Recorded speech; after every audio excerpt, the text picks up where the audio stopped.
instances of paranormal phenomena have been reported in this desolate place. Events that may reflect the area's tragic past.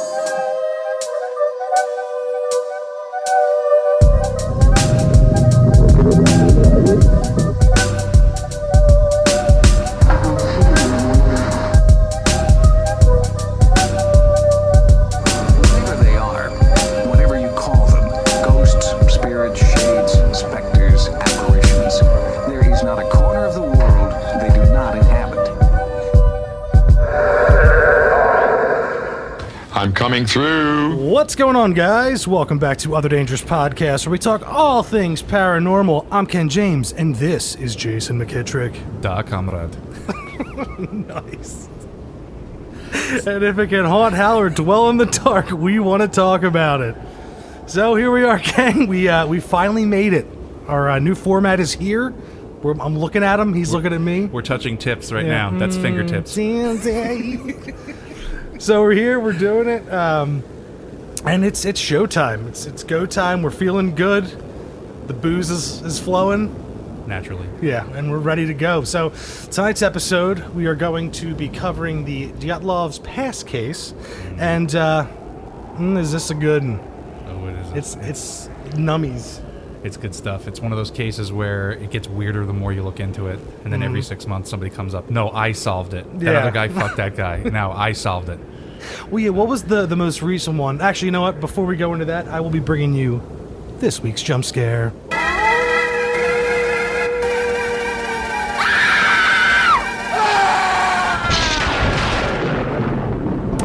All right, so this one comes from Matt, and Matt writes, I'm a detective and spent some time as an expert on sex crimes and crimes against children.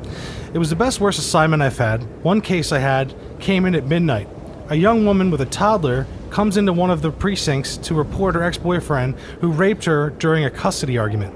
Long story short, it was legit and one of the most violent and sadistic cases I've ever had, so I'll spare the gruesome details, even though that was pretty gruesome. I still have no idea how this woman ever made her own way to the precinct with a toddler. Part of the investigation requires me to talk to the toddler. Victim said the toddler was present for everything. I'm a child forensic interviewer as well. During the interview, the child recalls their father becoming angry and hitting the mom. Then the toddler said, whoa. Then the toddler said, the nice woman showed up and she couldn't see past the nice woman. The nice woman held her and told her that they were both going to be safe and sang her a song in a different language. The toddler said the nice woman went over to the front door and knocked on the door. Then the nice woman helped them and their mom to the car before flying away. In the victim's interview, she said that her ex-boyfriend had a knife to cut her throat and put the knife to the skin to cut the throat open, but he was distracted for some reason and ran out of the apartment. She had no explanation why. The suspect was caught about 8 hours later. He confessed to absolutely everything. When I asked him about the knife he had to the throat, he said, I swear to God I was going to cut that B-word's throat open, but I thought that I heard a knock on the door and thought it was the police. Once I saw it was clear, I ran outside. Now he's serving life in prison, and the mom and toddler are safe and doing well. I'd love to know more about the nice woman. Okay, so we need more ghost superheroes, number one. Number two, that was a pretty deep cut right there. That was wow. Hey, man, they got to get rough sometimes, you know? All right. Well, I guess that sets the tone. Hey, man, go hard or go home, you know? All right. Well, from the top here, I just want to go ahead and apologize right up from the top because there's going to be mispronunciations all over the map because there are Russian proper names and place names, and I'm going to fuck most of them up, so... It's quite all right. I'm sorry.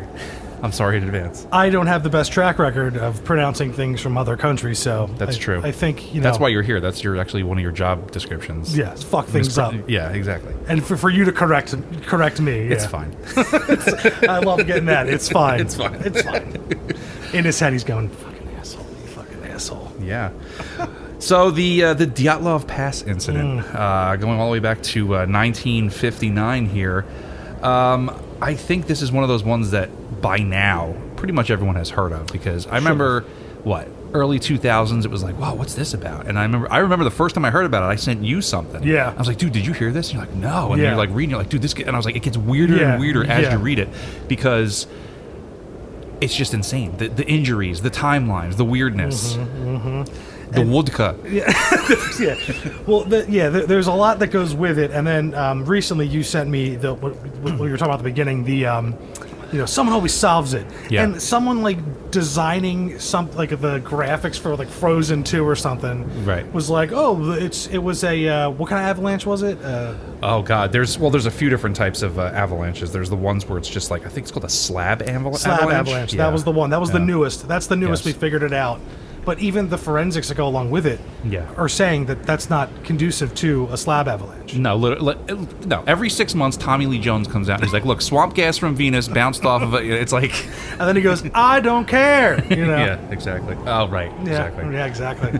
I didn't kill I didn't kill those hikers. I don't care. Yeah. That's what we need. We need him to hunt down whatever did this. He's old now. I don't think he's going to do any of it. Dude, he's the only one, man. All right. I mean, he'd be slow on the case, but like 20 years from now, you think he's gone. It's like, I haven't heard from Tommy Lee in a while. It's like, oh, that's because he was like, fucking around the Ural Mountains just looking for shit. And he comes back with a, Yeah. Unknown compelling force. An unknown compelling force, exactly. I mean, and we'll come back to that. But, this is just as a basic overview. This is not some kind of like, I don't know, amazing kind of trek that they were going through.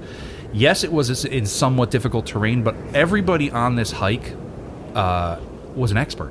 They were all experts. They were actually going for like this was going to give a bunch of them this like medal or something, some kind of like Soviet medal that they would have like attained for doing so many miles or something for mountain climbing. And so nobody thought anything was going to happen. They're like, look, if you want to send somebody out there, these were all Liam Neesons going out to the mountain, and nothing bad was going to happen. So, I mean, 1959, you have this group. They're going for this skiing expedition across the northern Urals, which is this, mountain chain. And it wasn't going to be, like I said, it wasn't going to be this like insane thing. This was very, run-of-the-mill for these guys. They had all come from this polytechnical school. And the gentleman who basically put the thing together was a man by the name of Igor Dyatlov, so that's why it gets the name of. And he, has his group of friends that basically get together, and they're going to traverse this, what was to be 300 kilometers. Now, that sounds like a lot, but for these guys, this is not, something like, crazy. Yeah, it's not outrageous for them to go this many. The route was pre-planned. They knew where they were going. And then there were a few stops along the way to get there, and they got to, they took pictures. They had they had plenty of notes that were taken, and they got to where they were going, and honestly, all hell broke loose. Now, you have this whole team, except for there was this. Now, to get to where they were going, this is out there, man. This is out there. And to get to where they were going, there was one stop left before they got to the last leg of their journey to go through this, this section of the Ural Mountains. And at the end, which was kind of crazy, was there was one guy who was on the expedition who got sick, and he decided to stay back. His name was Yuri Yudin, not Chuck Rack. Well, Yuri, I just want to say that, like, that is the guy, like, at the end of this story that I'm like, oh, God, to be Yuri. Like, all of them, poor souls, I think that's the name of the book about this, To Be Yuri. No, that should be. If I was going to write it, that's what it would be called. Yeah. So, okay. So, their destination was this mountain. Now, once again, Kolatsiakl. I don't know how to say it. No, that works for me. Okay, and now this is known as, in the native Muncie dialect, is known as Dead Mountain, or Mountain of the Dead. So it's like, let's go there. Of course it is. Of course it is. Howling winds, nothing grows there. Let's go there. People die there. Yep. Yeah. Nobody comes back. Besides Yuri. What's that? Besides Yuri. That's true. Yuri didn't go up there. Oh, yeah. He didn't even get there. Before. He knew it was up. He's like, guys, I'm sick. Yeah. He's like, I think it's COVID 52. I think that I'm just going to go with this, that the night before they were to leave, like, I don't know, some, like, very, old school, like, Russian woman, like, crept into his room. She's like, don't go to the Ural Mountain. Don't go to the Mountain of the Dead. You'll never come back. Exactly. He's like, and she was like, for the dead, travel fast. And she gave him a crucifix. If you don't get that reference, turn this off. Yeah. But he stays behind and decides to Head wait back to there, town, or- head back to town. He's Yeah. in the town, and he's gonna all right. Well, they're gonna come back. They're gonna be back in a few days or whatever it's gonna take. I think it was almost like 2 weeks or something. They're like, well, after this, if they're not back by then, maybe they hit some bad weather. But yeah, so yeah. So I mean, it's the thing about this is it's funny. It's because there's all this preamble to the story, but really it's nothing happens. It's the most basic, run of the mill. They're going up there, and then all of a sudden, shit just hits the fan, and that's the crazy thing about this, right? So, so what do we have that happens, right? We have. What do we have? Well, we don't know so much, and then there's actually a few things about it. They're actually kind of crazy. I mean, not even actually kind of crazy, but before they even got up there, you have a few of them were taking photos. A few of them were keeping journals. There's even that whole Bigfoot thing with the photos. I saw that one photo, and I think it was them just fucking around. Yeah, you were saying that the one time we were talking about this, but there was at least one passage in one of the journals about them being followed by a large man of sorts. I think it was they described it, or I think it was now we know that the snowman is real. Yes. And I think they were just playing around, to be honest, because that's something we would do. Yeah, it's true. It's true. Dude, go over there and cover yourself in snow and pretend to be a fucking Yeti. But I don't want to. Just do it. Yeah. I got the picture, man. Stay out there a little longer, though. Right. Yep. So they were able to track, like I said, they were able to track their route because diaries and cameras had been found around their last campsite that made it possible to track the group's route up to the day preceding the incident. So on January 31st, the group arrived at the edge of a highland area and began to prepare for climbing. In a wooded valley, they cached surplus food and equipment that would be used for the trip back. So going up, they're like, let's leave our food here, so we have to carry it all on the way back. We can just pick it up. Yeah. The next day, the hikers started to move through the pass. It seems they planned to get over the pass and make camp for the next night on the opposite side, but because of worsening weather conditions, snowstorms, and decreasing visibility, they lost their direction and deviated west towards the top of Kolatsiakl. I hope that's close. Well, one thing real quick you said, that should have been the book, or if not, a found footage movie, Their Last Campsite. That would have been good, and I'm getting the accent here because I just watched a John Wick movie the other day, so I'm trying to just get that coming. Anyway, that's the second John Wick reference in 4 episodes. I'm sorry. I'm not mad at it. So when they realized their mistake, the group decided to set up camp there on the slope of the mountain rather than move the almost a mile downhill to a forested area that would have offered some shelter from the weather. Yudin, who was the guy who survived, speculated that Dyatlov probably did not want to lose the altitude they had gained, or he decided to practice camping on the mountain slope. Now, this is their mistake right here. It's that they got to this area, they were going, their direction that they were going was wrong, so they decided to course correct, but because it was getting late at night, they're like, well, we'll just camp on the mountain, we're not going to go, we made this ascent, we don't want to. That's their problem. Yeah. So this is why they're fucked Fatal mistake. Yeah. We don't know what exactly happened at that spot, but that's what fucked them up. Yep. They could have gone down, went to this forested area, we would be talking about this. Yeah. All these years later, there would be no last camp. There would, there would be, we wouldn't even be talking about Yuri, No, he would have been like, my friends came back. Everything, I got sick. We all. Yep. Bang whores in the mountains. Hooers. Hooers. So, right. So before leaving, Dyatlov had agreed he would send a telegram to their sports club as soon as the group had returned to the town where he was waiting. It was expected this would happen no later than the 12th of February, but Dyatlov had told Yudin before he departed from the group that he expected it to be longer. So I guess these were dudes that were looking to go out there and this is almost like training for them, right? Yeah, These are a bunch of Les Strouds out there, let's make it difficult, and it's and it kind of backfired on them. Yeah. When the 12th passed and no messages had been received, there was no immediate reaction, as delays of a few days were common with such expeditions. But by the 20th of February, the travelers' relatives demanded a rescue operation, and the head of the institute sent the first rescue groups consisting of volunteer students and teachers. Then they later involved the army and militia forces, and planes and helicopters were ordered to join this operation. So, on the 26th of February, we should have a party every 26th of February, the searchers found the group's abandoned and badly damaged tent on Kolatsiakl. Oh. The campsite baffled the search party. Mikhail Sharovin, the student who found the tent, said the tent was a half torn down and covered with snow. It was empty and all the group's belongings and shoes had been left behind. Investigators said the tent had been cut open from the inside. Yep. 9 sets of footprints left by people wearing only socks or a single shoe, or even barefoot, could be followed, leading down to the edge of the nearby wood on the opposite side of the pass, which is about a mile away. After about 1,600 feet of these tracks were covered with snow. At the forest edge, under a large Siberian pine, the searchers found the visible remains of a small fire. There were the first two. This is where the first of the 2 bodies, those of, oh boy, Krivonishenko and Doroshenko, shoeless and only dressed in underwear.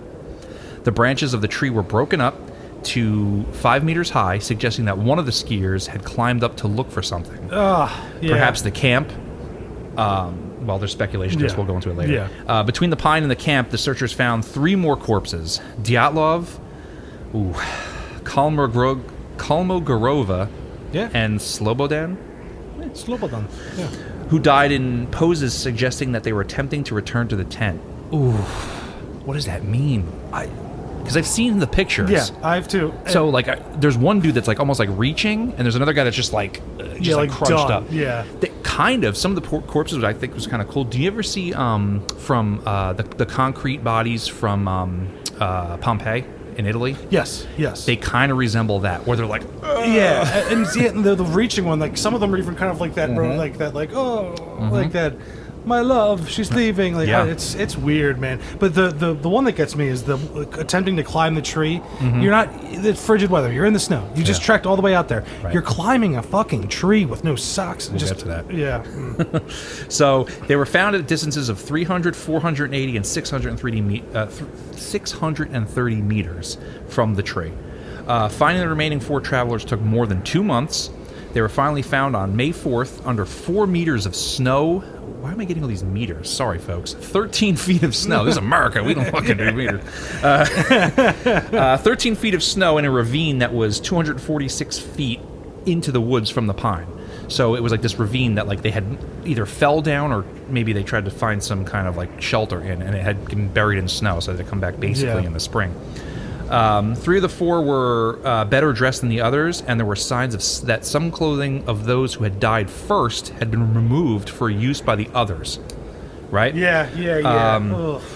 Dubinina was wearing Krivovishenko's burned, torn trousers, and her left foot and shin were wrapped in a torn jacket. So, yeah. Yeah, that's so they at that point must have been lost, accidentally doubled back, or had the idea, let's go back and see if we can find anything. Right. Found their dead comrades, and we're like, all right, she's making makeshift, Jerusalem stompers, and friggin' burned and torn jacket. It's strange. Well, there's remains of a campfire outside of the tent, so we don't know what they were trying to do, because this also could be, that paradoxical undressing that they talk about when hypothermia sets in. Yeah. Because when you start to get really, really cold hypothermia, you feel like you're burning because you don't feel cold. But I just want to run down a list of each of these folks and their supposed cause of death, because they only have supposed, because unfortunately the records that they have now have somewhat been pillaged, because after the fall of the Iron Curtain, a lot of this stuff was just messed with. So, and this one in particular this file was actually messed up. And I think it was kept at KGB headquarters too. It's some serious shit. Yeah. They did not want. Either it was that classic Russian thing of we don't ever want to be embarrassed by failure, or something happened here that involved our military, and we don't want to. Or in military intelligence, something that it's something, or aliens, and we definitely don't want to tell the Americans about that. So the one alien thing, real quick, with the burn clothing. Yeah. So let's say Goroshenko's back here, gets zapped by an alien ray, cauterizes a hole in one of the articles of clothing. It's partially burned. That's what it would appear like. Yeah. What's her fuck goes back, sees it. She's like, "Comrade, no, get that." She's like, "I need your shirt." So she takes his shirt, Yeah. That's where the burn's from. Alien Zapper. Alien Ray. Death Ray. Zip Zap. Hold and on, Gleep it Glorp. was fucking Gleep Glorp, Yeah. wasn't it? Gleep I Glorp and think Zip that Zap. was Zip Zap and Gleep Glorp's first like mission together. Yeah. They fucked it up so bad that like We have to kill everyone. we have to kill everybody. Yeah. We have to actually talk to the humans. Like, look, we're sorry. This Yeah. is like these are two fucking clowns. They actually got in. They were the ones that got into the tent. Yeah. And then when everyone started freaking out, Yeah. Zip Zap was just like zip, cut the tent himself to get out. Right. They take off running. Right. You know. This is like one of those like misadventurous like buddy cop movies where Yeah. the two aliens were like, "Oh shit, we just came down here for a good time. Yeah. We didn't mean to do that." Yeah, and Gleep Corp's like, see what you did, Zip Zap. Me, I go get him. You know. I didn't, so know their he's- eyes, I didn't know their eyes pop out so easily. Yeah, it was a mess. Yeah. But okay, so it's fine. So going over the list, I mean, you know, we have our boy Igor Dyatlov, who the name of the expedition comes from. He died from hypothermia, supposedly. These are all supposedly. We're doing air quotes. Right. Hypothermia. Yuri Doroshenko also died from hypothermia. Ludmila Dubinina, one of the female members Explorers. of the crew, internal bleeding from severe chest trauma. All Now, right. now her corpse got. Oof, Yeah. We'll get to that. Yeah. We also have Krivoroshenko, Kolyevetov, Kolomogrova. Oh my God, I'm butchering this. And Slobodan. All four of them got hypothermia. Nikolai Brignoles. There had to be a Nikolai. You knew there was a Nikolai. On Oh, this dude, expedition. they got an Igor, a Yuri, a Ludmila, a Grigori, an Alexander. Do you know what's missing from here? Vlad. No. Vladimir. Yeah, I'm sorry. Ivan. Ivan. Or as they say, Yvan. Is that what they say? They say Yvonne? Yvan, yeah, that's how they pronounce it. That's pretty. That's pretty. Yeah. It's a pretty name. I like it. Yvan. Yeah. Watch Yvonne. Iron Man 2 and just listen to the dialogue. It's not Ivan. I really don't it's want to. Yvan. I don't think I want to go watch. Fuck you. Iron The Man second 2. one's good. It's all right. I just don't need to watch it again. You're wrong. I get it. I get. It's a good. I respect your opinion, but you're wrong. Okay. So anyway, this man Thanks, had Gleep Glorp. You're welcome, Zipzap. So Nikolai had a fatal skull injury. Mm-hmm. I'm not gonna say he was skull fucked by an alien. You said that. Well, Allagash incident. Oof. No, Allagash incident refers to this next one. Okay. Mr. Semyon Zolotaryov had severe chest trauma, so they removed his rib cage. Yep. Chuck Rack knows what's up. Yeah. And then Mr. Yuri Yudin stayed back because he was sick. Good for him. Man. I mean, you know, it's what it is. Yikes. So, yeah. So an intense investigation basically ensued after this because, I mean, we didn't know about this. We didn't know about this till after these files were. But you know, Yeah. this is 1959, early 1960 at this point. A legal inquest started immediately after the first 5 bodies were found. A medical examination found no injuries that might have led to their deaths, and it was concluded that they all died of hypothermia. And that the one guy had a small crack in his skull, but that wasn't really thought to be fatal. Okay. Yeah. An examination of the other 4 bodies, however, found in May, shifted the narrative of the incident. 3 of the hikers that had fatal injuries that we just went over. According to nope, I'm not even gonna try this one. There's so many Z's and V's, I'm just gonna fuck it up. His name's Boris. I'm not gonna do his last name. Boris. Boris the Blade said, the force required to cause such damage would have been extremely high, comparable to that of a car crash, right? Notably, the bodies had no external wounds associated with the bone fractures, as if they had been subjected to a high level of pressure. So that's where most people come to the point where they're like, it's got to be an avalanche. Yeah. Yeah. I say Yeti. I want to say Yeti. And one more thing about Yuri here. Uh-huh. Every time I go over this story and think about Yuri, that thought of relief of escaping this, I always equate it to one day when I cut school in high school. It was like towards the end of senior year. I was like, I'm not going. Yeah. Bomb threat happens. They keep the whole school 2 hours later. Right. I'm driving by. I see the entire school out in the parking lot, and I'm like, I called out. Right. Or I called out. I played hooky. I stayed Right. home sick. Yeah. Look at you assholes. Right. I was the Yuri in that situation. Right. And every time I hear that, I still feel that sense of relief. Like Everyone else was like Matilda coming home from school on Yeah. the bus at 8 o'clock at yeah, night. Yes. Yep. Chew your food. You're an animal. Anyway. Exactly. So all 4 bodies that were found at the bottom of this creek in this running like stream of water had soft tissue damage to their head and face. Right. For example, Dubinina, who was the female member, was missing her tongue, eyes, part of the lips, as well as facial tissue and a fragment of skull bone, while Zoltar had his eyeballs missing, and Alexander Kolevitov his eyebrows. So random. So okay, so if you want to go with natural stuff here, with that, I don't know if you're going to go into this now, but those injuries. Okay, so if someone dies in the woods or wooded area, it's animal predation. Yeah, but not all of them have the same injuries. Yeah.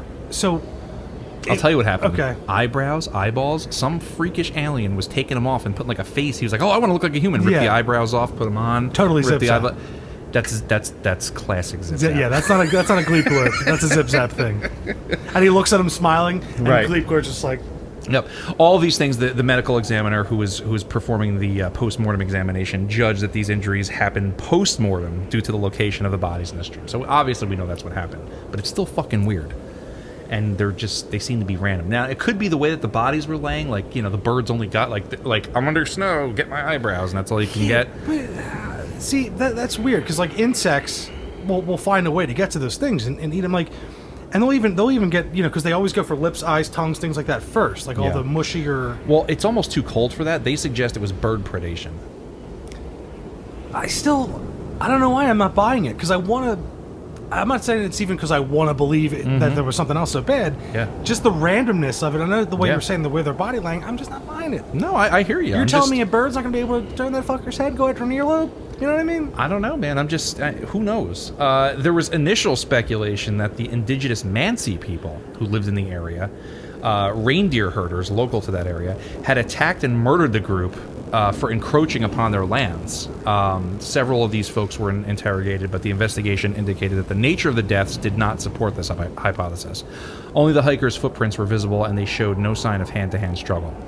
Well, they're like, we only take the nipples as souvenirs. Right. And if they're that good, are they going to leave tracks? No. Maybe these folks have mastered the art of remember Legolas in Lord of the Rings? He could walk on top of the snow. Yeah. Or also like the Jawas, they single file to hide their numbers. Fuck the Jawas.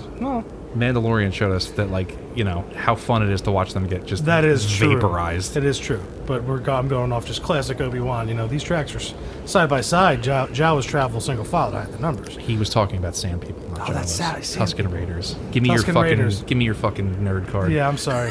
Damn it. Miller High Life. It's fine. Although the temperature was very low, around negative 13, negative 22 Fahrenheit, with a storm blowing, the dead were only partially dressed. Some had only one shoe, while others wore only socks. Only socks! You're telling me they were fucking ass naked with just socks? What the fuck were they getting up to in that tent? Something went wrong. There was 2 women, right? 2 women. I believe it's the just rest one, were men? honestly. Let me say. It's just one woman. Just one woman? No, 2. I'm sorry, 2. Okay, I thought it was 2. Ludmila and... I'm going to try. Zenaida? I think they were pulling some dominatrix stuff and were like, guys, they were like, all on your knees. We're going in one finger at a time. Oh my God. And then, Dyatlov was like, I can't do this. And he just he cut it. And he was like, no. And then they were going after him. Give me your shirt. She made a sock and she was kicking him and stuffing her foot in his mouth. It's possible. I mean, anything's possible. I mean, people have, This is just another one of those things. This is just another theory. I'm with you. I hear what you're trying to say. Because so much weird shit is happening here that, who knows what happens. Yeah, and we're trying to fill in the gaps as best we can for the evidence that was given to us. Some were found wrapped in snips of ripped clothes that seemed to have been cut from those who were already dead. What do you make of that? What do I make of that? Fuck them. Right, that's like a... Get their clothes. Well, yeah, but it's like a... At that point, if it's snippets of clothes, why are you just covering little things? No, you're trying to make some, post-apocalyptic, Thunderdome in the snow outfit to look like a badass to hunt down your fellow man. So you think it got, They got all right. So they got out there, right? The cold fucks with everybody, Yes. right? Yes. They get out there, they're freezing to death, and it starts just fucking with their mind. And all of a sudden, they're in like it's American Gladiator Yes. in the fucking like just in the snow. Yes, and like naturally, if you're in that kind of situation, you want to fucking look cool. That's true, but you think about this. Ludmila, one of the females, she must have been a beast because she lasted and had other people's ripped clothes as clothing. She's the victor. She won. They didn't know they were going into the mountains with fucking She-Hulk. Well, guess what? They found out that day. They found out the hard way. You know who didn't find out? Yuri. Well, I think Yuri just posted out. But good for him. No, not good for him. He didn't go on the adventure. I think the adventure... How do you know these guys are all actually dead? Soviet propaganda, sir. Good call. Good call. Maybe this was like the Russian Avengers, like testing, like Yeah, they all got the serum. This is their version of the Danger Room. I don't know. Sweet X-Men reference. Hey man, I've been reading a lot of X-Men comics lately from the 90s. I'm a fucking nerd. Maybe it was a Sentinel. Maybe these people were. They were testing the Sentinels out in the snow. Oh yeah, in the snow, and they just saw them. They're like, well, "You must be X-Men because you're Yeah. out here in the cold." Right. Who comes up here? Maybe Ludmila's power was to cause insanity in other people. She just like spread it, and she was like, "Fuck y'all!" And then she took the Sentinel out, Yeah. and then like Gleep, Glorp, and Zip Zap took her up into the ship. Yeah, they're like, and "You then- come with us. We have Sentinels on our planet. We call them the Garthok." Narvo the Gothic. No, the Garthok. Yeah. So, wow. Yes. All right. So, oh boy. So, journalists who were reporting on the available parts of the inquest file claims that it had stated. Now, this is just what they were given at the time from the tight-lipped Soviet folks at the time. 6 of the group members died of hypothermia and 3 of fatal injuries. There were no indications of other people nearby on Kolatsiakl, apart from the 9 travelers. Excuse me. The tent had been ripped open from within. I will come back to that in a second. The victims had died 6 to 8 hours after their last meal. I think the edibles kicked in a little late. Traces from the camp showed that all group members left the campsite of their own accord on foot. Some levels of radiation were found on one victim's clothing. Yes.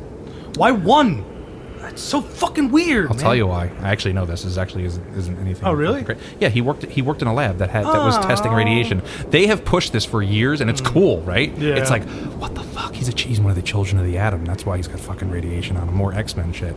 But no, he worked in a lab, and it's plausible to assume that because he was around this stuff so often, and regulations in those times, you're not seriously. in the Homer Simpson outfit. No, well, this is way before that, That's what I'm saying. 1959. Yeah. This is still, what, 27 years before... They're like, he's in denim overalls. He's fine. He's fine, yeah, exactly. Yeah. Go sit next to the elephant foot. This is, It'll be all right. exactly, no, this is 27 years before Chernobyl. This is even worse. That's what I'm saying. Like, They're like, what kind of T-shirt was he wearing? All Seriously. white? He's good. yeah.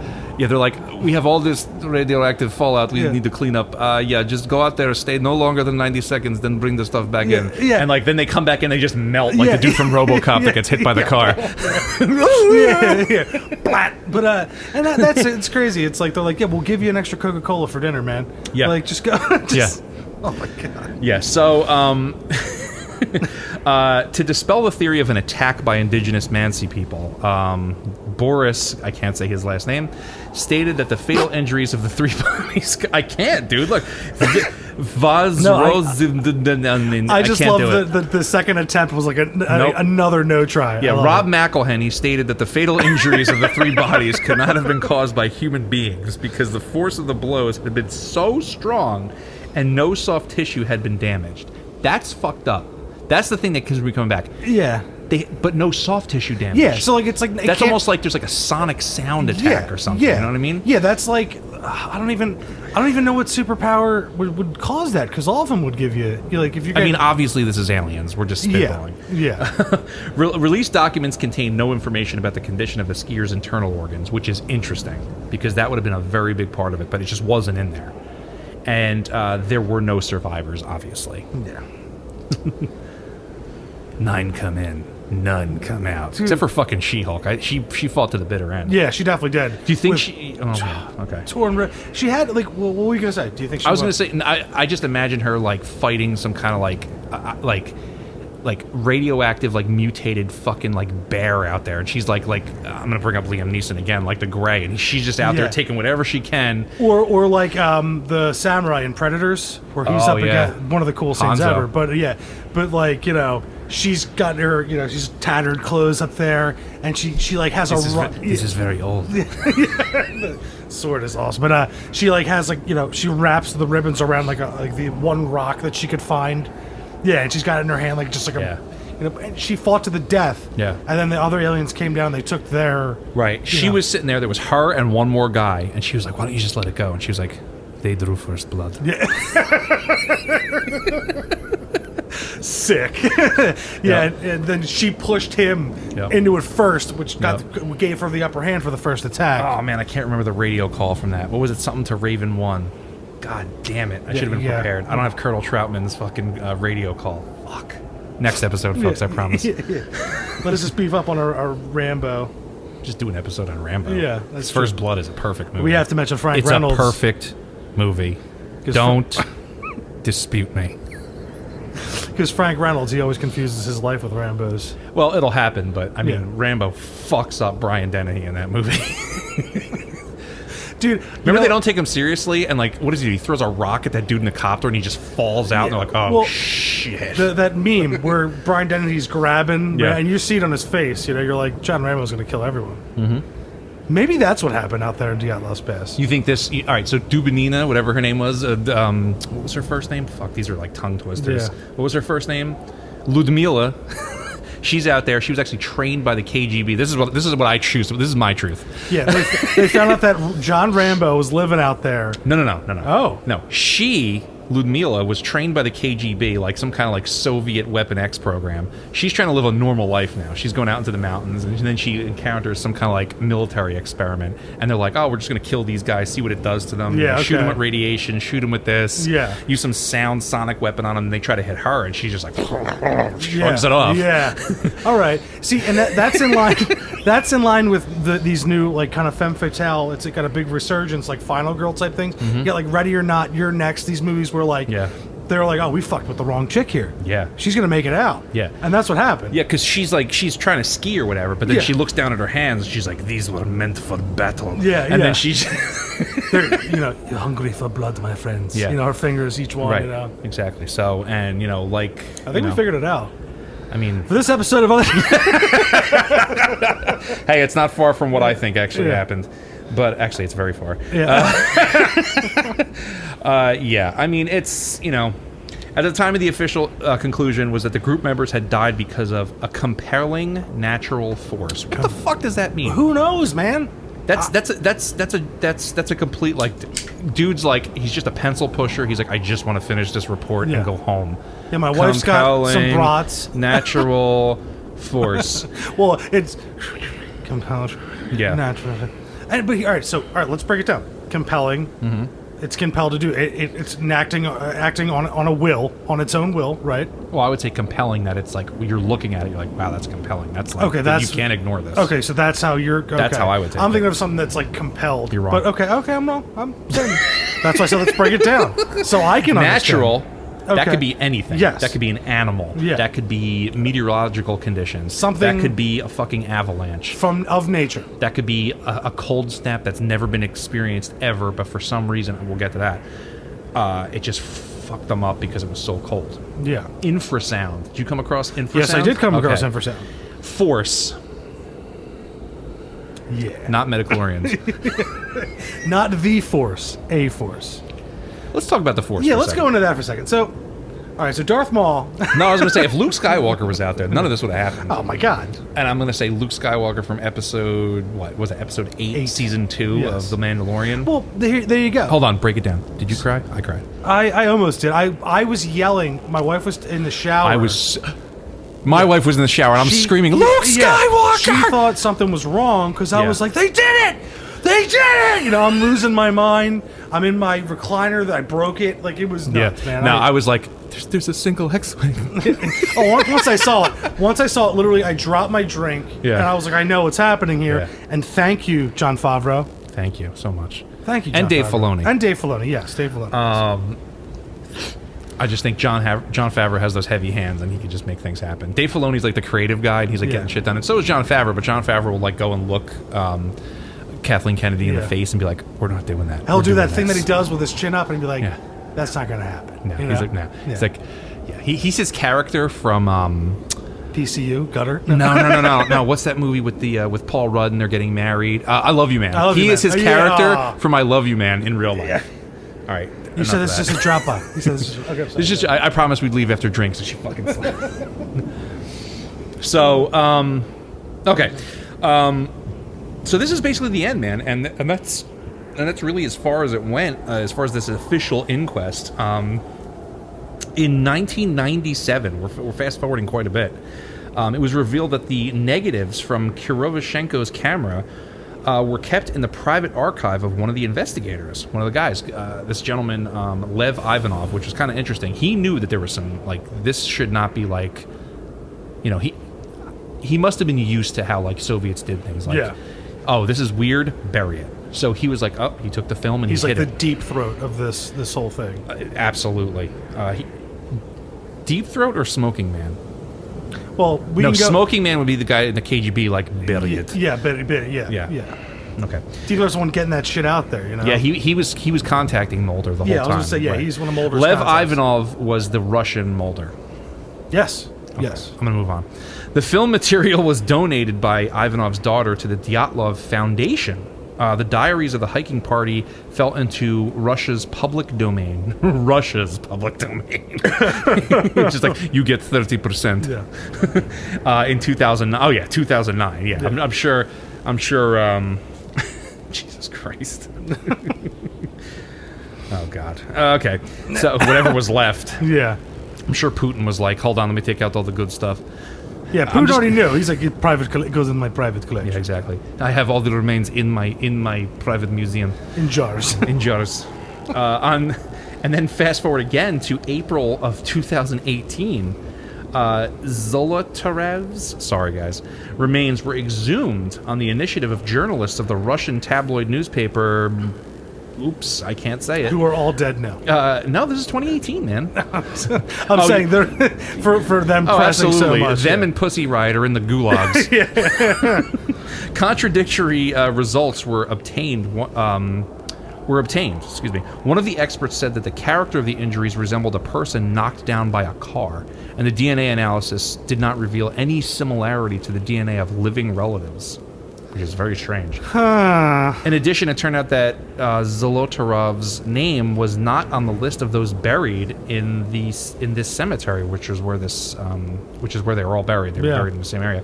Nevertheless, the reconstruction of the face from the exhumed skull matched post-war photographs of Zolotarov, although journalists expressed suspicions that another person was hiding under Zolotarov's name after World War II. So that's a weird thing, right? Yeah. So there...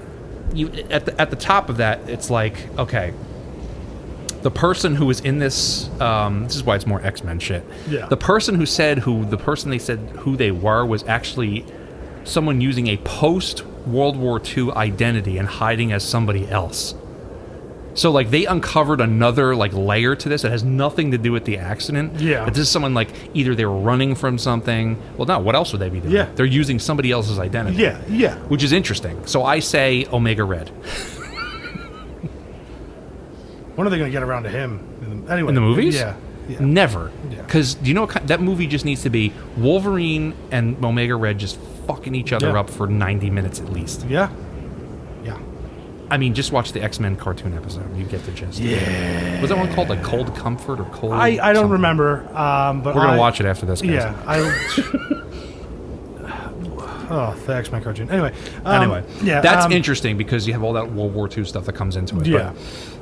But, that's almost like another case, and that's just interesting. That, like, there's another guy in this crew that may have not been the person they were pretending to be. And it's crazy that that's not one of the things that's, like, highlighted all the time. Like, how is that not even talked about all the time? You know what I mean? Like, they always graze over the like you have like the Russian Bigfoot. And they'll have a whole fucking series about Dyatlov Pass and like sure, it's like bring up this shit, bring up the Majestic in Russia, the movie The Majestic. Right. Oof. So, in February 2019, fast forwarding another year, Russian authorities reopened the investigation into the incident, although only 3 possible explanations were considered. An avalanche, a slab avalanche, which is... It's like an avalanche that it maintains its integrity. Basically, think of like a giant stone slab. Yeah, not stone, but made of snow, compacted snow sliding down the side of the mountain. So the top layer is hard, the lower level softer. So it's so the trajectory is So basically, it's like a fucking sled on top of snow, made of heavy ass ice. Yeah, it's a Star Destroyer just going and or a hurricane, which would have been extremely fucking rare. Yeah, fuck out of here with your The possibility of a crime had been discounted. They said there was no crime going on here. So there you have it. I mean, there have been so many explanations put forth that it almost like borderlines on farce. That it's like the top number one for all of this is, okay, they were in their tent.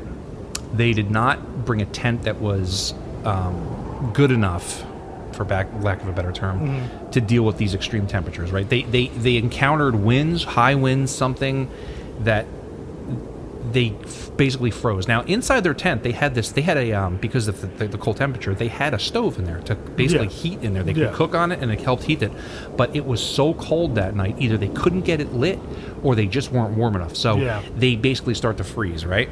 They freeze, they start engaging in this paradoxical undressing, and some of them are okay, some of them are not. Some of them basically just they go out into the a few hundred meters, feet, whatever, from the tent. They freeze to death. They're dead. A few of them survive. They try to start another fire, and then there's a few of them that try to climb that tree, right? Which I think that actually goes towards the avalanche explanation, because they were trying to get away from this. Like, they see it coming, they climb up the tree to get away. It's weird. Yeah, but how could that they would happen so fast? You're not going to be like, I'm going to go up this tree, this avalanche is coming. Think about this. All right. What if the first avalanche happens, they hear it coming? Because apparently avalanches make insane noise, right? Let's say they see it coming. First guys aren't quick enough. They're too cold. They're too frozen. They get taken out by it, but they get out of the way, right? They get up the tree to look to see if there's another one coming. Maybe there is, maybe there isn't, but they're fucked. They're on the side of a mountain. There's no cover. Yeah. But the infrasound one, that vortex of sound that was it's so nerve and panic inducing. Well, that infrasound. Well, okay, so for infrasound, right? It's this low frequency kind of sound that's been used to explain away paranormal events. Well, okay, it's swamp gas. I like the idea of it, but it's a little too. It's a catch-all, right? Yeah. It's a waste paper basket kind of like. Yeah, it's the kind of thing where it's like, we can just throw it in that without having to do too much work on it. We can just go. It's the fear cage. So like 10 years ago or so, there was that guy who was experiencing haunting activity, and it was like this newly constructed lab or whatever. He was like, dude, I'm feeling weird. I'm spooked out. I thought I saw a ghost, but then he found out that the HVAC system was causing infrasound. And they use this as the big thing to explain that infrasound causes folks to hallucinate paranormal experiences. Because his story, I remember that story. Because everyone in the office was complaining it, so he wanted to disprove it himself. Then he started feeling it. Yeah, and then he realized it was the. Now I don't discount that that's a possibility. Like if you're hearing weird sound that it's below the range of human ability to perceive the sound. Yeah. But if you fine. But how does that work for this? You know what I mean? I can see how weird sounds can come through. You have the shape of the mountain; it causes the wind to come through it, and it makes this sound because of the shape. I don't know how much the freezing aspect seems to be more plausible to me. Yeah, and definitely that's the most credible. The most credible is someone going crazy because the hierarchy of the brain is shutting down. Because the lower parts of your brain is trying to keep your body alive, just like what you do when you starve. So it's just you're going down to base function, basically a zombie. Yeah. Eat, feed, drink, breathe. That's where it all goes. So maybe they're all becoming fucking almost zombie-like, and people are like, I gotta get away from these motherfuckers, cut it out, and they run. Right. So maybe that's the thing. Maybe then the survivor went back, took the clothes, pieced together some kind of coverage to try to get The as far as they survivor, can. you mean She-Hulk? Yes, She-Hulk. So, I mean, for me, if I'm going to go with why was it cut from the inside, why are they go different ways? For me, it's someone was about to get attacked because the hierarchy of the brain function shut down because of all these different things. Their bodies were just trying to keep them alive, and they went into fucking freak mode. They went into survival mode, Yeah, absolutely. they were geeks. It was either that, I can totally see that. It was either that or there was like a malfunction with the stove. Like something, because they talked about the coats that were caught on fire. Maybe the stove fucked up. Somebody fucked up. Like, you're out there with Kicked it frozen when they're fingers. asleep, yeah. You're out there with frozen fingers trying to get shit going, and, something catches on fire. You don't know what the fuck's going on. So shit catches on fire. Oh, fuck, we got to get out of here. Yeah. Or there's a ventilation issue. Let's say that because there's a pipe that's a vent. Let's say that got blocked. Or it got bent. Yeah, Something. so it's just the filling with whole smoke, tent yeah. fills up with smoke. Carbon dioxide, We gotta yeah. get the fuck out of here. Yeah. And then they run out, and then it's like, oh shit, why did we leave the tent? Yeah. So it seems like it's almost like a perfect storm of. Yeah. But that though, I'm sure they've encountered that before. These are all. Yes, but they fucked up because they were out there doing this Les Stroud shit, like trying to challenge themselves. Yeah. They went out there on the side of this mountain, on the Okay. worst. You don't camp there. You Yeah. don't. There's a reason you don't fucking camp there. Airflow differently than they've ever experienced. There was some minute detail that they did Yeah. not. The constant Okay. wind, like I've watched enough Survivor Man to know, constant wind destroys you. Yeah, and maybe the constant wind Yeah. was blocking the vent. Maybe it was blowing everything. Sure. You ran into that huge ventilation problem because everything's running, because the wind's hitting the mountain. Not only is it running up, it's running down. Sure. So maybe it's pushing all the smoke or whatever's coming from the stove back into the. We figured it out. I mean, I like that. However, then why did it turn into Thunderdome after they left the fucking tent? Yo, it's Did She-Hulk's training kick in? Yeah. Yep. Yep. She went into survival mode, but her survival mode isn't like the other ones. Like, we need shelter, we need this. She's like, my fists need blood. Exactly. I can't return the knife from my boot to its sheath until it has drawn Some blood. Yeah. Why you was telling me a fucking goat, man? Now, so the number one explanation that people have come to, they're like, oh, it was an avalanche. However, there's quite a bit of contradictory evidence. The location of the incident did not have any obvious signs of an avalanche having taken place. An avalanche would have left certain patterns and debris distributed over a whole area. The bodies found within a month of the event were covered with a very shallow layer of snow, and had there been an avalanche or of sufficient strength to sweep away the second party, these bodies would have been swept away as well. So this would have caused more serious and different injuries in the process and would have damaged the tree line. Yeah, yeah.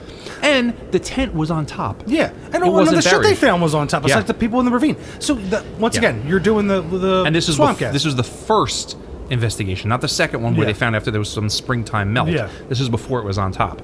So, yeah. This is why this is just such a conversation piece, because it's Yeah. like you were saying. The more you look into it, the more you read the explanations, the more that anyone has tried to prove that what caused it or whatnot. You're almost causing what didn't or saying what Yeah. didn't cause it more than what did. Yeah. So It's definitely interesting, and it's like we said at the top, it's like everyone comes in 6 months and says, I cracked it wide open. this nut is busted. Yep. And I'm not going to go into all of them, but it's like there's this thing called katabatic. I don't know how to pronounce it because I haven't heard it said. But it's this type of wind that's basically responsive. It's like this very hardcore wind that can come out of nowhere that originates in the Arctic. That can just like, it comes out of nowhere. And Yeah. it just like, it destroys stuff. That's Apparently- that's what I was confusing with the infrasound. I know Yeah. I'm familiar with the infrasound, but that's what I was confusing. Yeah. It came down. They said they were in that place, the ravine, and the way that it was set up, it Yes. does that. It pounds onto because something. the shape of the mountain basically like Yeah. makes it take that path, and because they were on the side of the mountain, it just destroyed their whole shit. Yeah, and they were saying it could feel like being under sea pressure. It can make you Yeah. feel like you're being crushed. Yeah, but honestly, why do you need that? Like, they left their tent. Something. The thing to figure out is what happened inside the tent. Yeah. Did somebody freak out? Did somebody have Nam flashbacks? Did somebody wait? Did somebody have Weapon X project flashbacks? Was there a dominatrix situation going on? I'm going to put that at the very bottom. Okay. Just taking pot shots, man. Hey, man, it's fine. I mean, there's so many theories here. Let's do this. Right? Go for it. Mm-hmm. So instead of closing statements, here's what we'll do. Give me. You got plenty more? There's more. Oh yeah. But I'm saying. But at the end, let's do this. Yeah. One. What's our most fictitious, what we want to happen thing, and what's the most realistic? We'll both have one of each. Remember that, because we're going to come back to that. Okay, so we have that weird wind, we have infrasound, which we already covered, and then we have the military testing, which I think is very interesting, because, we already kind of mentioned that, this is, hardcore Soviet era, this is Cold War era, like, if they were testing some kind of, like, weapon out there, let's say, I mean, there's no evidence to suggest this at all, because... But there's no evidence to suggest there wasn't. Yeah, but if you go... Okay. I like this idea that, like, maybe they were testing something, but then, like, from this period, the Russians, other than the space race, weren't really... There wasn't anything much going on. Think about it. But were there any crazy weapons that came out of Russia? Think about it. Well, here's my idea, or my thought on that. We have Nevada. We have the deserts that we test all our bombs and crazy weaponry out. Oh, yeah. What's their desert? What's their Nevada? What's their... Yeah, but... Very true. I'm sure they do test things out there, but... I do like this. Don't get me wrong. I like the military test idea. I'm sure there are areas of their country that retested some weird shit going on, but... I don't know. It's... This one... Are they just like, nah, it's too cold to test shit out there? No, I don't think that it's that cold. It's just, it's like, there were sightings, and this is the thing that supports this. There were sightings at the time that the native Mansi people and a few other folks that were in surrounding areas reported sightings of glowing orange orbs floating or falling in the sky within the general vicinity of the hikers and allegedly photographed by them. Because there's missing photographs from the journals. Yeah, because there were two photographers. Apparently, there were two members of this team that were photographers. They have the one that has all the like funny we're Yeti, and then there's the other one that's just missing. They said, "Oh, it was erased by the radiation." Fuck you. Yeah, exactly. Fuck you. That's what I say to that. Erased by the radiation. That was exactly. That was the Russian striker who was in charge of the Russian Weapon X experiment. Eat my ass. Like, erased by the radiation. But that's that's when they didn't know how film worked. You know what I mean? Now let's give this a few minutes, right? Orange orbs. What was going on out there? Let's not say aliens, all right? So let's take aliens off because that's just fun. We want that. That's that's like eating fucking cake icing out of a fucking can. We want that. Yeah. What's going on there? Military testing? Yeah, or, some... Even though military testing has never been reported in that area? Some naturally occurring ball lightning or things that they say exist or... Ball lightning is swamp gas. Have you ever seen ball lightning? No, I don't think anyone has. Apparently, ball lightning only occurs in the stratosphere. Look it up. All right, well, maybe it's some kind of lighting effect that, like, the aurora borealis. There's a rave going on out there? No, it's just a lighting effect. Yeah, a lighting effect in that manner. But like I'm saying, like maybe it's I don't. Comrade, drop a beat. And it's just horns. Kill them all. Time to go, baby. But look. Here's what I'm saying. Do I have an explanation? No, I'm not a scientist. Clearly, you're not a scientist with your Miller High Life. Yeah, well, hey man, I'm sure there's some scientists that get down with Miller High Life. That's a good point. I'm sorry, but I'll just go fuck myself. Yeah, I'll see you later. But no. So basically, what I'm saying is, I don't believe in ball lightning. I don't believe that. It was Folks, ball hold on. lightning. That's going to be our first T-shirt. A picture of Ken's face that just says, "I don't believe in ball lightning." Yeah. Or I'm no scientist. I'm no scientist, but I know Miller High Life, and ball lightning is bullshit. Yes, I love it. But so all right, just what's going on out there? Fuck all I know. I don't know. Okay, so when I see that, I get the idea of there's no indication in this area. However, it's covered by snow, so you can't really see the rock of the area to say there was no testing done out here. Yeah. I like the whole. I do like the military explanation. I like that. Maybe these guys were out there being jerk offs, but the Russian military is out there, testing some kind of crazy, Jericho missile. I'm stuck in the MCU. I'm sorry, guys. You are. You really are. And it's okay. It's okay. Sorry, the Russian military is out there testing the anti-life equation, and that for some reason we forgot it's on Earth anyway. Anyway, yeah. I don't know. Yeah, I'm sorry. That erased my brain. I don't even know what I was going to say now. Folks, we're drunk. Yeah. Whee! I do like this idea because I think that does have some weight. Like, this is, like you said, this is their Nevada. This is where they're out there testing their wacky shit. What are they doing out there? What could possibly... Oof, that was bad. That was good. What could possibly explain these orange orbs falling or floating from the sky? Get another one. Right here. Oh, okay. I'm sorry. Oh, I'm good. I'm engaged. That was me being engaged. Enhance. I like it. Yeah. There's no evidence for it because why would there be? Because if the military is in charge of this whole thing, why would you have any evidence? And in a place like Russia, military's in charge. Oh, it's still, man. Yeah, that's what I'm saying. Yeah. Military's in charge. That's what dictates. If you're doing like some kind of official kind of thing, and Putin shows up and he's there and he's like taking pictures, if there's a kid sitting there that has like a big lollipop and he's like, "Ooh, I haven't had one of those in a while," he's gonna throat chop that kid and take the fucking lollipop, and they're gonna blame the kid. Yeah, and he can do it because he's in charge. He's a bad motherfucker. He's an asshole too. He's an asshole. Yeah, but most bad motherfuckers are assholes. I wish he would be a little more M. Bison for my taste, though. Why doesn't he have like a red velvet outfit on? Or not velvet, red like leather. Yeah. And if he did, you know what?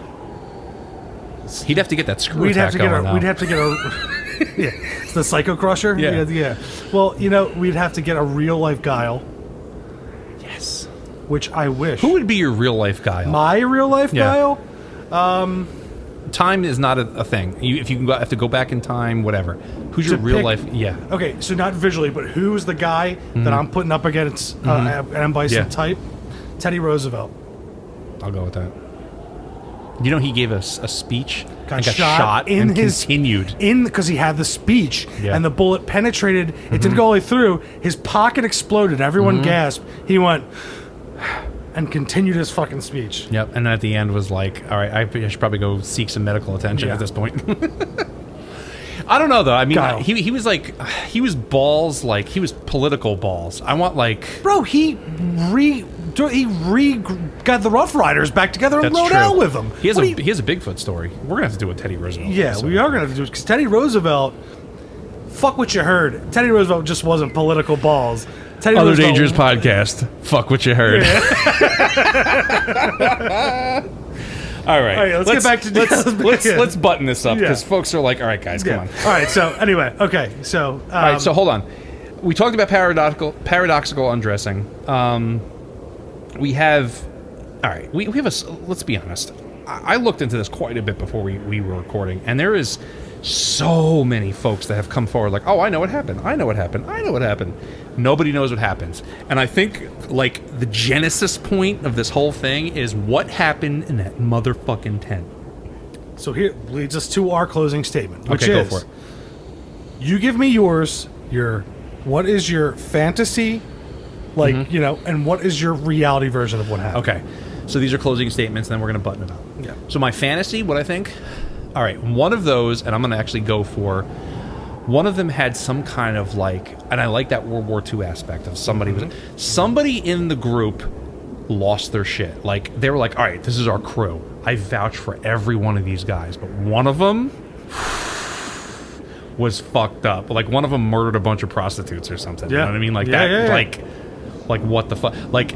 Like Reservoir Dogs. Oh, we're all awesome, but like nobody knew Michael Madsen's character was going to cut somebody's fucking ear off. You know what I mean? Like, someone's got some shit they're hiding. And they're in the tent, and he's like sitting there rocking back and forth, and like somebody outside the tent is like Defago, and he's like, fuck. I was just saying, so it's like it's almost ravenous. Yeah. So it just goes berserk, and that person just starts like stabbing bitches, fucking people up, like it just side kicking heads and shit. Yeah. Seriously, like it just goes nuts. They're like, oh fuck! They scatter, and that person goes out there and just murders everybody anime style, crushing skulls, just insanity. And then she goes down fighting, but like doesn't realize. Doesn't realize what's it's too cold. She can't keep it up, and her eyeballs get pecked out by some birds. And then and that's it. Yeah, that's okay. Yeah, and then she just like as a trophy, like fucking like Chong Li from fucking not Kickboxer. Street Fighter. No, not Street Fighter. Bloodsport. From Bloodsport. Okay, yeah, I'm sorry. Like after he fucking crushes Ray Jackson's skull, he's like, "You are next," and then has like his, like she was tying like paralyzed motherfuckers like headbands on her fucking like, you know what I mean? Yeah. She was bad. Give me Dumbo. Exactly. One of the best. She's lines. She's shin kicking the fucking like the pillar and like rocking the building my fantasy is that Ludmila Dubinina was like a super soldier from Russia. That's my fantasy. In reality, I think a bunch of weird, just kind of like perfect storm kind of situations happen. I think they overextended themselves. They had skill, but they didn't have the skill to like camp on the side of a mountain in the middle of a fucking blizzard. And I think they fucked themselves up. Something happened with the stove or something like that. They had to leave the tent. And dude, you go out there in minus, like negative 14, negative 22 degree weather. It doesn't matter what you're wearing, dude. You're gonna you're gonna experience frostbite soon. You're dead. You're dead. This is the gate to hell. Within a few minutes, you're gonna experience, problems. And then the more hardy folks, like our Weapon X from Russia, she survived longer than most of them. Yeah. But after a while, it's like, what are you going to do? There was this ravine. Was this ravine open where they were able to go to the bottom and they were kind of like huddled under there and then snow piled over them? I don't know. I think it was just a perfect storm of events. Like, they went out there, they were a little too full of themselves, like, oh, we're experts. Yeah. Nothing can stop us. They got out there, things got real quick, and they just, they just couldn't handle the elements. That's what I think happened. Do I think now the lights in the sky? I don't know what to think about that. So that brings us to my fantasy of what Ken's fantasy. Yeah. So UFOs or a UFO lands hilltop. They start hearing what's going on, and they start seeing the pulsing light from outside of so they're in the tent. Okay. And they start seeing it kind of cut through, So they get so scared, and all of a sudden they start hearing that like that aliens do. It's getting closer and closer, and then you hear one of the other aliens go, "We're gonna fuck all these humans in the ass," That's your fantasy? Hold on. Okay. Hear me out. So Dyatlov pulls out his boot knife, that he can't return to the that sheath. he can't, so he in one fell swoop cuts the tent open. Right, the tent collapses around him with a knife, and he says something like really badass in Russian, the grave awaits, something like that, right? Okay. And he looks, and there's like 20, right? Okay. Aliens that are there. Sure. They have the ray guns they're shooting, right? Right. And he's deflecting them with his knife. This is Dyatlov. Igor. Yes. Igor's bing, bing. So he's taking them down, right? And they're shooting, boom, boom, deflecting. That's where you get the charred shirt and so this everything is like the Winter Soldier shit. basically. Okay. But it's Dyatlov. He's That's another MCU reference. I'm sorry. Go ahead. It's okay. So he's doing it. I mean, you might prefer John Wick with a knife instead of a gun. I like that. But so he's doing all this, right? So everyone else runs, and he's like, "Comrades, go!" Like, "I'll find you." And they're trying to get dressed, and he's like, "No time. You have socks. Go." So they're going, right? He's fighting them off. Yeah. And like he sees one comes out, like there's like a gunner seat that comes out of the UFO and like turns. It's like almost like the Fifth Element when he sees the big gun. Okay. Right? And he's like, so I feel like a lot of thought has gone into this. It's the whole time I've been thinking about Okay, this. go ahead. So he just goes, get down, and they hit him, sends him flying. He lands into one of them, kills another one instantly, and then the UFO goes to land and try to find the rest of them. It crushes one of them. That's why you don't have the surface. They sound like two inept aliens. Yeah. What do you think their names would be? It was the first expedition of Gleep Glop and Zip Zap, and they fucked up. They lost a lot of men that day, so they had to recover theirs, leave the rest, and and then they just like sprinkle some crack on them and let's get out of here. Sprinkle some So that's you don't call that anymore? Crack? Yeah. So that's my fantasy. But what I really think happened, I think someone in that tent, hypothermia set in, lower brain function, went into fucking crazy zombie mode, tore out of the tent. They went to go stop them, got lost in a snowstorm, and just fucking died. Okay. Just I like that. Out in the wilderness died. So you say zombie mode. So do you think the T virus was involved? Not yet. Not at that point. But some DNA was taken by the Russian government for that sent to Umbrella Corporation. All right. And that's where this whole thing starts. Okay. So was Wesker involved? Eventually. Yeah. So yeah, I just think the hierarchy of brain function died. Someone went nuts and just tore shit up, and caused just panic. It was panic. I like that. I think absolutely panic was a big part of this whole thing. And I think that's like super interesting because these are like we said, experts at whatever they were doing. Yeah. But Mother Nature was like, oh yeah. Yeah. Oh really? Cool. Yeah. Good for you. So yeah, I mean, I guess wrapping up, I gotta say, our new format here, I am having a blast. I hope it shows in this episode. This is the first of our new format of how we're doing it.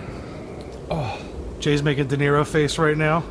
Sorry, I just took a really hard fucking shot. Yeah. Hold on a second. Oh. Real quick. We need... All right, number one.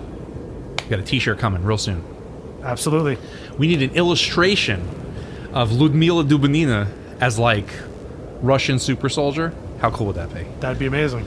Like, I imagine... All right, this is both two Rocky references. Great. I imagine Ivan Drago crossed with Thunderlips. Thunderlips, the ultimate male. I know. Crossed with, like... Who's, like, the most badass female superhero right now? Badass right now or ever? Just ever. Man, I've always been a big fan of Psylocke. She was my chick when I was younger. She was cool.